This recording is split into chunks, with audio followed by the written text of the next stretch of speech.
नमस्कार दोस्तों, नवरात्रि के दूसरे दिन माता के दूसरे स्वरूप माँ ब्रह्मचारिणी की पूजा अर्चना की जाती है। ब्रह्म का अर्थ है तपस्या और चारिणी का अर्थ है आचरण करने वाली। इस अनुसार ब्रह्मचारिणी का अर्थ हुआ तप का आचरण करने वाली। माता ब्रह्मचारिणी ने भगवान शंकर को पति के रूप में प्राप्त करने के लिए घोर तपस्या करी थी। इस तपस्या के कारण माता को तपस्चारिणी, ब्रह्मचारिणी नामों से जाना गया।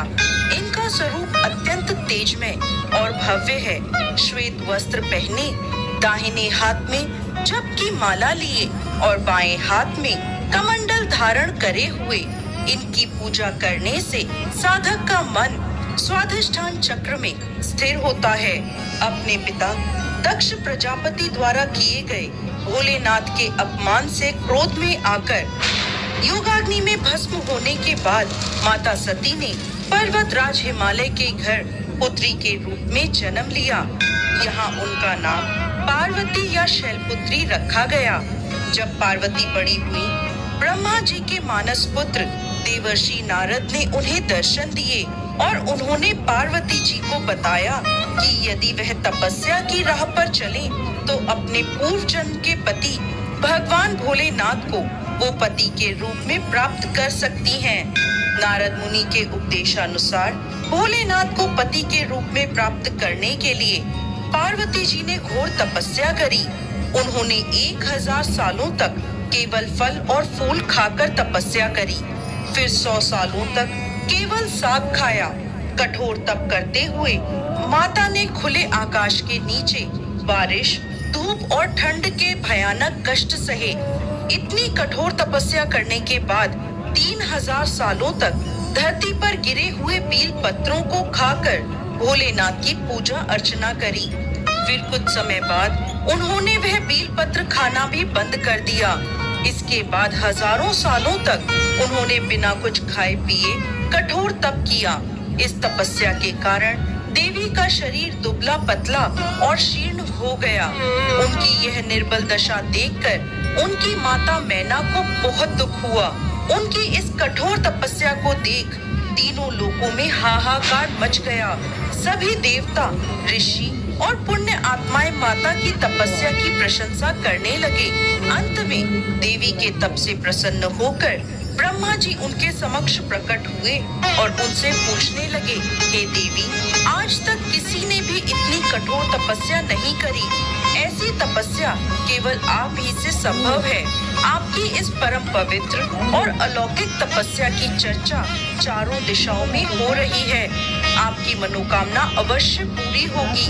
आपका विवाह भगवान शिव शंकर से ही होगा और वही आपको पति रूप में प्राप्त होंगे।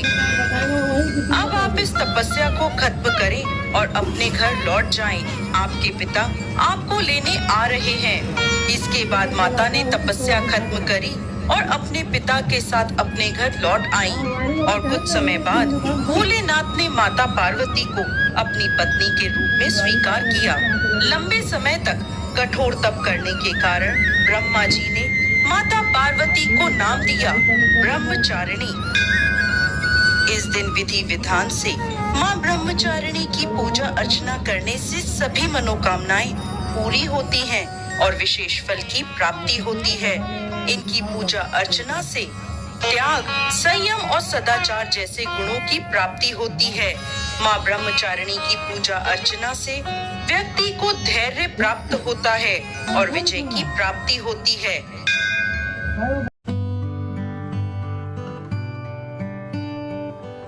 आज से कुछ समय पहले की बात है। गंगा नदी में एक मगरमच्छ रहता था। मगरमच्छ बहुत मोटा ताजा था। एक दिन एक कौवा कहीं से उड़ता हुआ उसी नदी के पास आ गया। मगरमच्छ को देखकर सोचा, अरे वाह, कितने मोटे ताजे मगरमच्छ है। इसका मांस तो बड़ा ही स्वादिष्ट होंगे। और कौवा मगरमच्छ को मारने की तरकीब सोचने लगा। एक दिन कौवा मगरमच्छ के पास जाके कहता है, मगरमच्छ भाई, क्या तुम्हें पता है कि ये नदी जल्द ही सूखने वाली है? कावा भाई, क्या तुम सच कह रहे हो? मगर तुम्हें कैसे पता है कि नदी का पानी सूखने वाली है? मैंने एक ज्योतिष को बात करते सुना है, और तुम्हें तो पता ही होगा कि ज्योतिष कभी झूठ नहीं बोलते। अगर इस नदी का पानी सूख जाएगा तो हमारा क्या होगा? यह कह के सोच में पड़ गया। तब कावा बोला, मित्र, तुम चिंता मत करो, पास में ही एक नदी है जिसका पानी कभी नहीं सूखता और उसमें बहुत सारे मछलियाँ भी हैं।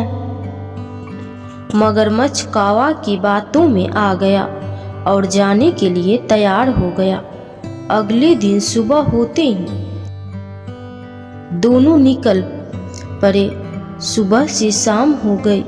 मगरमच्छ चलते चलते थक गया था।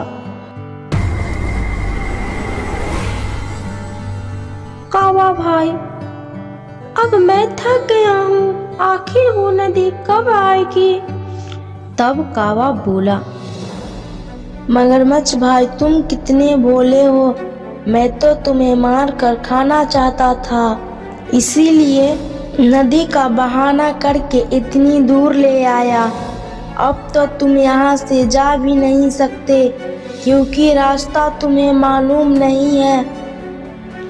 कावा की बात सुन के मगरमच्छ घबरा गया और बोला, मैंने तो तुम्हें अपना मित्र समझकर तुम पर भरोसा किया था और तुमने हमें धोखा दिया। कैसे? अब मरने के लिए तैयार हो जाओ। और कावा मगरमच्छ पर हमला कर दिया और मगरमच्छ थक जाने के कारण कावा के हाथों मारा गया। कावा मगरमच्छ के मांस मजे से खाने लगा। तभी एक सांप आया और कावा को मार के खा गया।